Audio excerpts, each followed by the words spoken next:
Welcome to the Celtic Way Morning Briefing Live. You know the drill. I'm Tony Haggerty, Haggerty 10, and I'm joined as ever by the top dog, the head cheese, at Sean Martin, TCW. Sean, how you doing? Not bad, Tony. Yourself? I'm okay. Good to be back. And I'm going to go all hands here. It's just another 3 points, mate. It's more than that, Sean, isn't it? It's more than that tomorrow. It's the most important game of the season because it's the next one.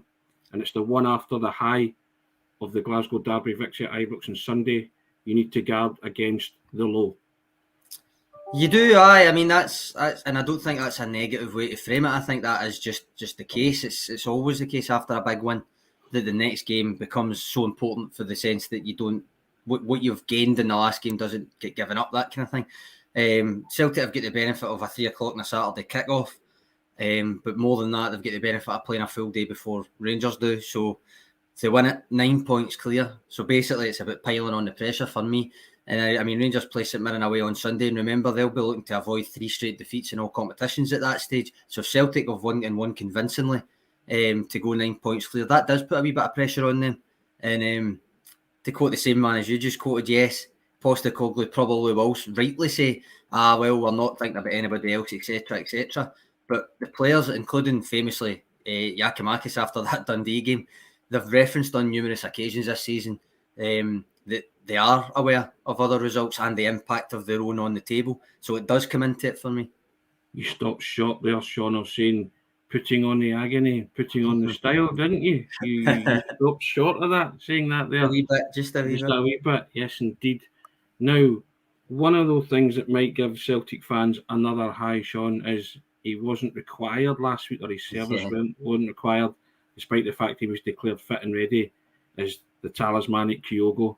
Just to see him possibly limbering up on the sides or maybe even starting, you don't know, can never second guess Ange Postecoglou, although we always try.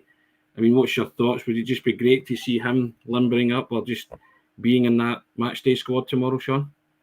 Without a doubt. I mean, the probably the biggest compliment to the rest of the forwards in particular is that they've not particularly missed them. That unbeaten run's continued. They've beat Rangers twice without him. But ultimately, having Kyogo back, even if it is to be on the bench, just to see his name on the bench will give not only the fans a boost, but just in general give the rest of the team a boost. A couple of them have referenced that this season as well, not specifically necessarily with Kyogo, but just seeing players come back from injury and being on the bench and getting game time coming on and stuff. It does give everybody else a boost. And it also, you don't underestimate the fact that it's extra competition for a place as well, which should urge people on with their own performances. It's a win-win-win to me. I loved Giakoumakis' comments yesterday. He was asked about the battle with Kyogo for the number 9 jersey, and he said it's not a battle. We welcome him back. It's wonderful to see him back, and just really, really complimentary about his teammate. And I thought that's good. There's real camaraderie, that team spirit that's been fostered there. That it's a collective, Sean. Yep. And he also spoke about the fact that he didn't care last week who scored.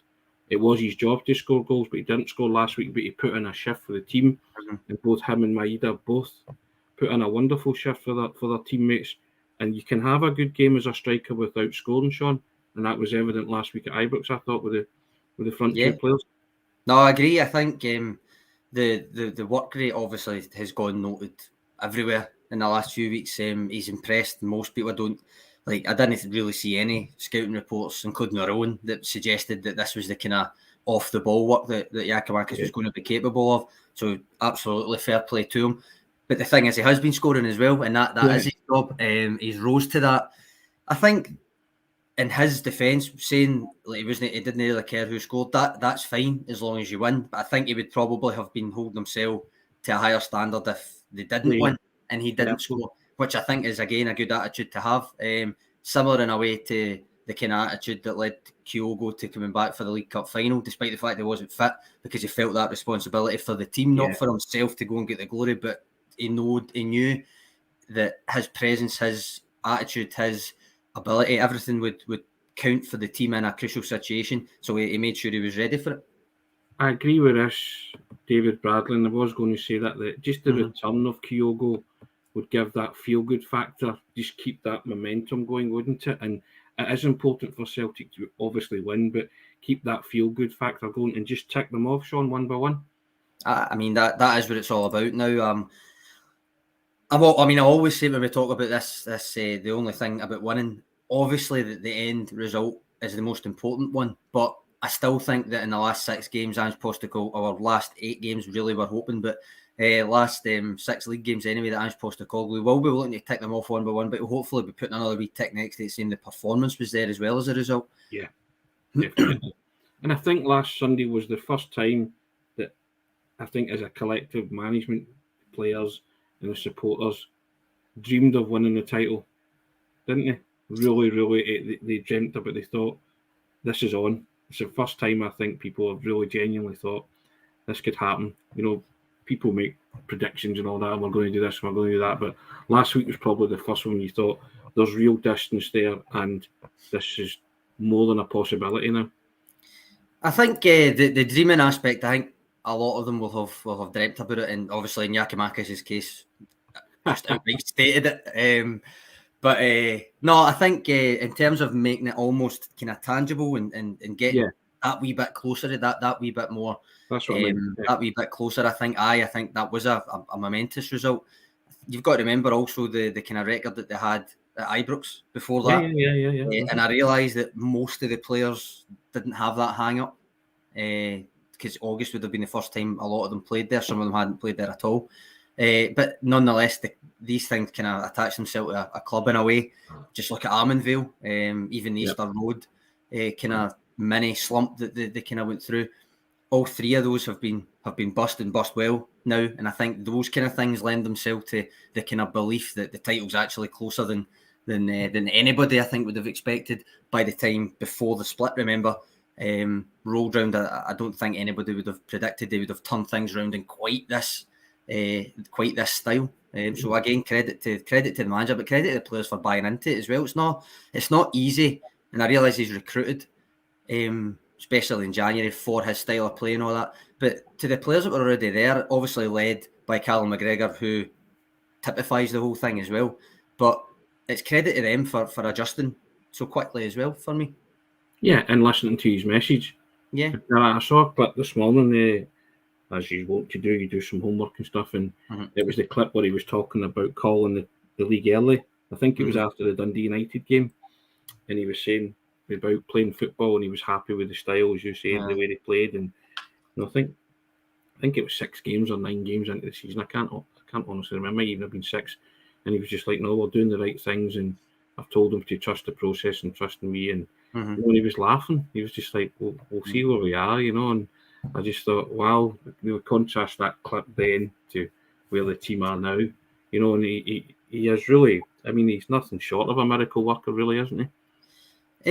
I get that that's praise. I would contend that a miracle implies it's kind of there's an element of kind of almost luck to it, and the stars are lining.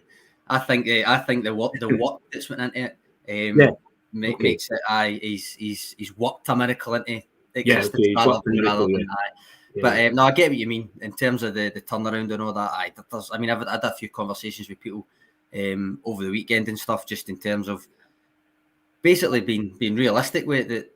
That very, very, very few. I would maybe give the nod to the Celtic fans down under who already knew Postecoglou. Yeah. But beyond that, I'm very dubious that anybody thought that this was going to have happened in the first season. And again, you need to give the tip of the hat to Postecoglou for that. Yeah.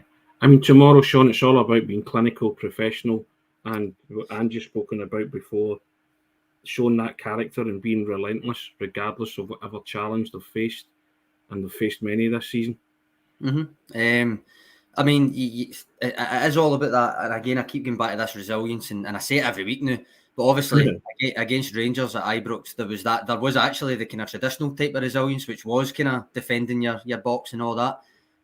Owen Brown's got a column up for us today on why people shouldn't actually be surprised at that kind of defensive resilience, which I think is worth a read. Owen's been one of the kind of more vocal guys pointing out tactically this season, especially the fact that quite a lot's been made about Rangers throwing in 36 crosses. But as Owen points out in his piece, Celtic have been doing that all season, funneling teams down the wings. That's why quite a lot of the chances that teams create are from the wide areas, because Celtic would rather that they funnel teams down those areas and then defend the cross rather than letting them through the middle. So I don't think that was a surprise, and I think Owen's right to be pointing that out.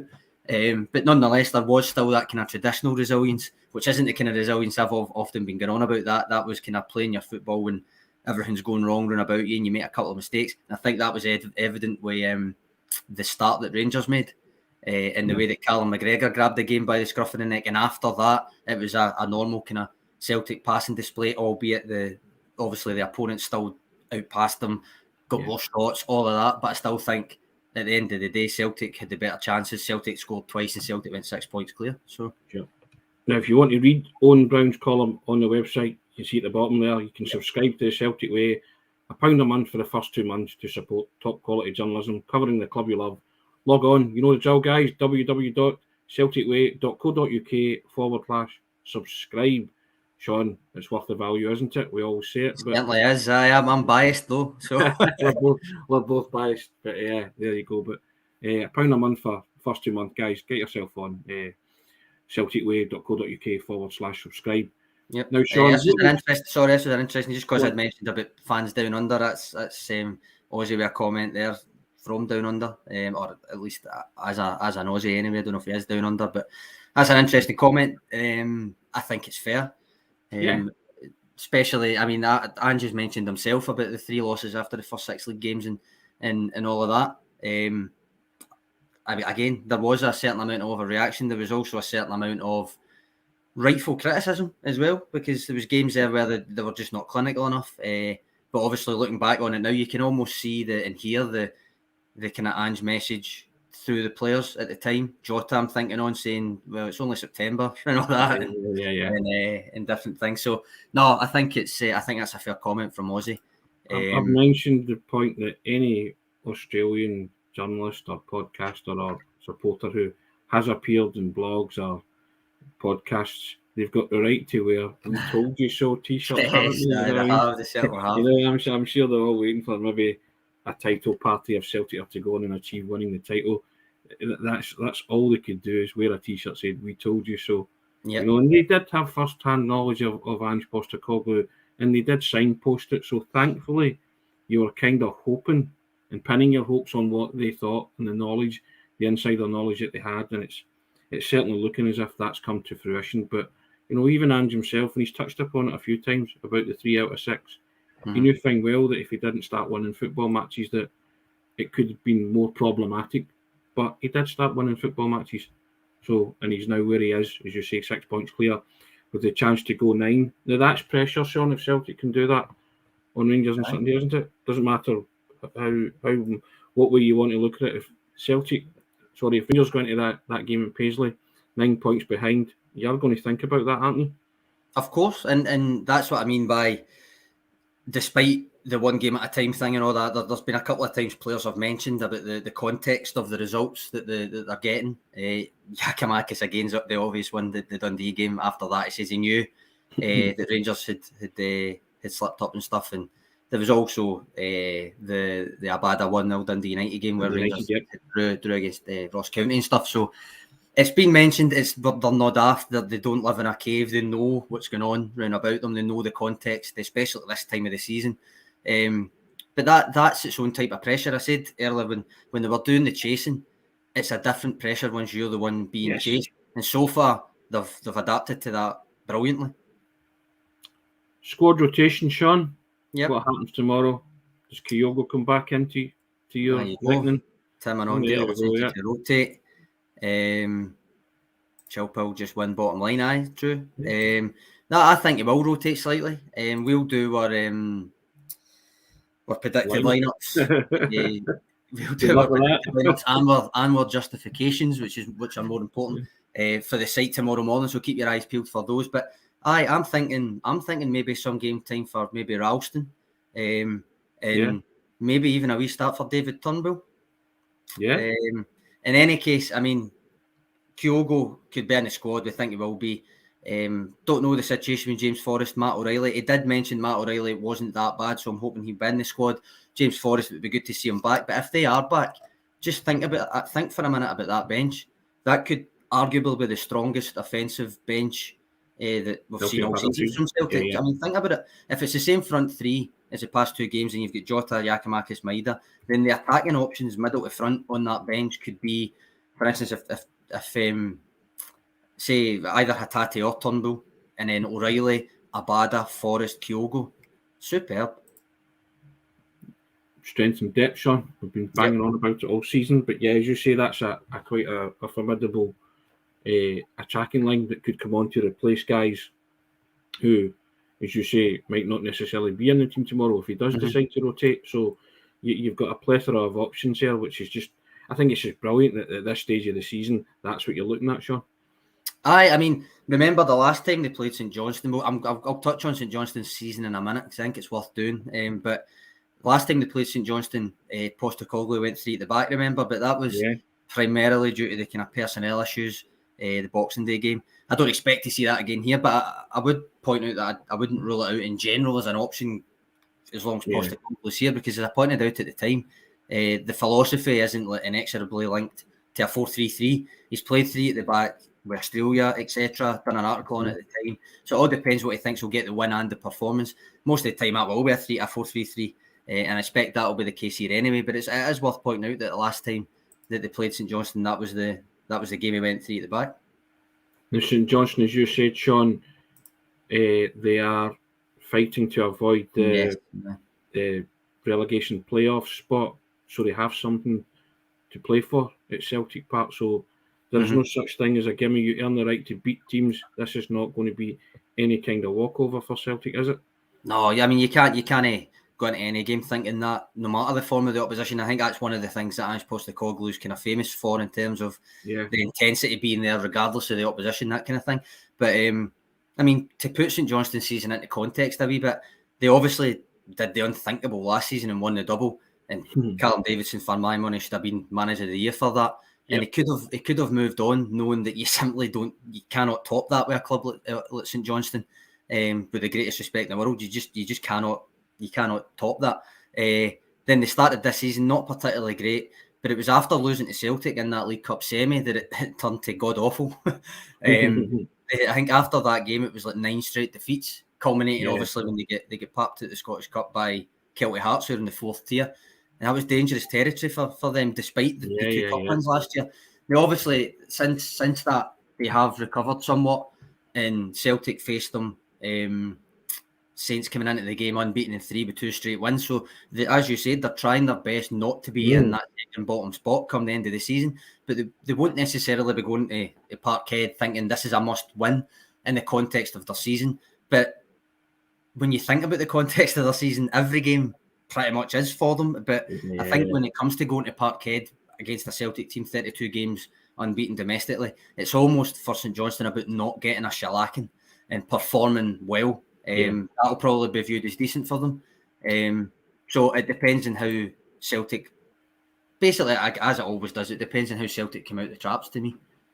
You mentioned 2 players there. You mentioned Tony Ralston, and obviously we were talking about Giakoumakis. That it was Tony Ralston that provided the cross for Giakoumakis' first goal for Celtic in the 3-0. Was it 2-0 win against St Johnstone? 3-0. Can't remember when it was, but when he scored October. His goal, it was October. It was Juranovic and Giakoumakis, I think, was it? That scored. 2-0 wasn't it? Penalty. I think. And Carter Vickers it was Carter Vickers, Chris Kane. That's right, the Chris Kane one. That decided it was going to be the wrestler. Kane. So it's interesting that you mentioned that you think maybe Ralston can maybe come back in and do that job, because he's supplied a few goals, hasn't he, this season? Yeah, Chel Paul there. So. It has. I mean, it's a hard one with Ralston because obviously Juranovic, I was maybe a wee bit harsh on him because he obviously was at fault for the Rangers goal, but he actually grew into a decent game. I still give him a 6 out of 10 right enough, but he did grow into a decent game when you looked at the stats and stuff. Including that wonderful pass through to Maeda for his chance at Ibrox. But it is a weird one with Ralston because he's been so good when he's played that you're still like, you need to find him some game time between now and the end of the season. And every game is a big game now because it's a run-in, plus it's a semi-final and hopefully a final as well. So it's hard to see when you do the rotation. I think that's why maybe St Johnstone at home might be the ideal kind of start for him. Yeah.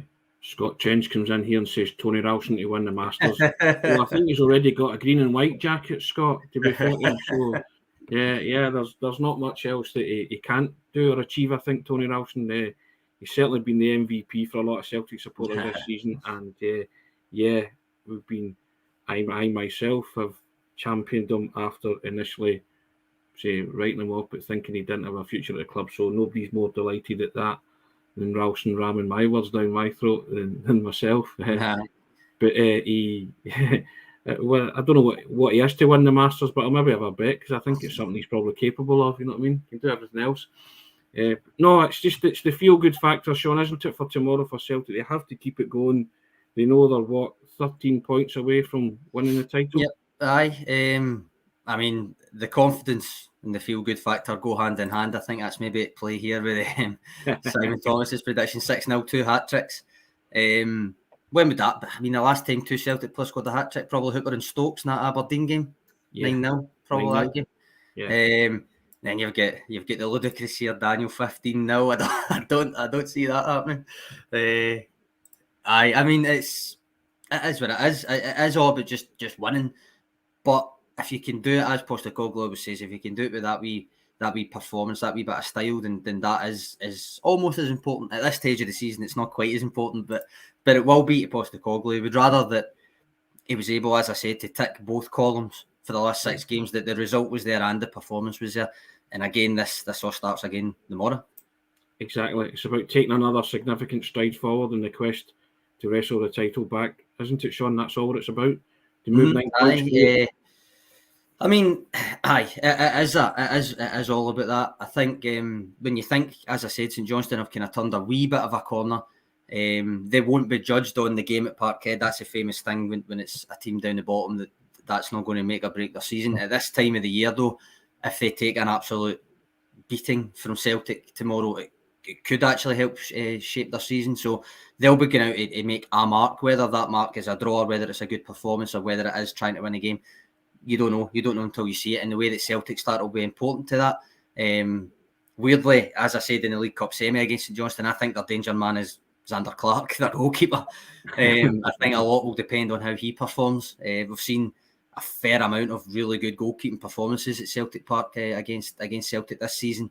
And he statistically is one of the better goalkeepers in the league, despite the fact that St Johnstone are second bottom. He's statistically, he's prevented St Johnstone, I think, conceding 8 goals more than they would have. So for comparison's sake, Joe Hart, as good as he's been, it's kind of level. He's saved pretty much what's expected rather than anything else. So that shows you how good Xander Clark's been playing. So I think a lot of it will come down to that again for Celtic, for St Johnstone as well. It's 3 points, mate. That's all it is. That's but it. They're very, very precious. Well, how are they going to get them then, Tony? That's what I'll not let you away with the score prediction again. Come on. Yes. Score prediction, I'll say... Not 15-0, no? Not 15-0. I'll go for a conservative 3-0, but jobs on. Conservative 3-0. Right, okay. I'll go 2-0. I think that clean sheet that I predicted for Ibrox, I think will belatedly come in this game. I mean, I mentioned I thought the defence and the midfield would be key in the Ibrox game. They were. Obviously, they didn't keep a clean sheet, but it didn't matter in the end. And Carter Vickers actually made the difference at the other end as well. But I think that clean sheet will come tomorrow. The one that I predicted at Ibrox, I think it will come tomorrow. 2-0. In terms of scorers, don't really need to do scorers, I suppose, but I'll do it anyway. I think Maeda, and because I'm tipping Turnbull to start, I think Turnbull too. Okay, well, I think Kyogo will play some part and he'll get on the score sheet. And my 3 scorers, so there you go. The other 2 scorers, I'm not so sure, but doesn't really matter, does it? As long as they get all 3 points. David Bradley agrees 3-0. John Boy agrees. David Gillespie agrees with yourself. Rob McEwen 3-0 up by half time, Tony. It's not bad. Well, they're all very optimistic and chirpy and cheery. Yep. Guys, have a fabulous Friday. Sean, as always, thanks for your contribution. First class. Always appreciate it, always enjoy it. Guys, have a good weekend. Here's hoping Celtic put another smile on your faces, and we'll reconvene on Monday. Cheers, Tony. Cheers, Trips.